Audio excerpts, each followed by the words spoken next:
Ils manifestent encore la nuit et pour cause. À Tahiti, les consommateurs de cannabis sont traités devant la justice comme des dealers d'ice.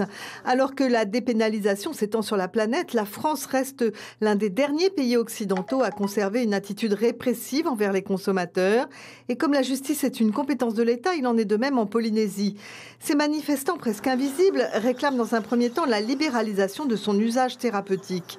Ils seraient assez nombreux à en avoir besoin, précise à visage découvert l'un des membres de l'association Tahiti Herbe Culture. Ceux que j'ai rencontrés, c'était des jeunes qui ont eu des accidents de la route et qui aujourd'hui sont obligés de vivre avec des antidouleurs, avec des antispasmes, des trucs comme ça.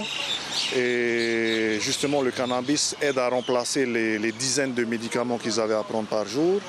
Et ça les aide au niveau santé, bien sûr, parce qu'ils n'ont pas d'effet secondaire.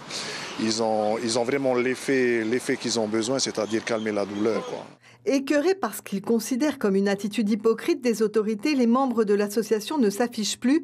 D'ailleurs, à 15 hier soir, ils ont réussi à s'attirer l'attention des services de la police présents sur place.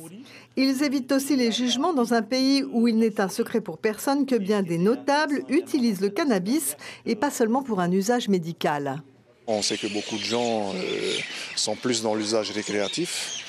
Et personnellement, moi, ce que j'en pense, c'est que c'est pas une drogue qui fait du mal, quoi. Personnellement, je suis consommateur, mais pas un gros consommateur.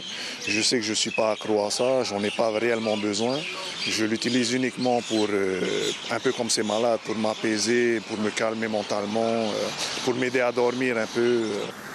La dépénalisation complète est donc un objectif à terme pour les militants qui attendent que les mentalités évoluent. Ils sont fatigués d'être diabolisés alors que la plupart des fumeurs de paca, affirment-ils, ne sont pas des marginaux.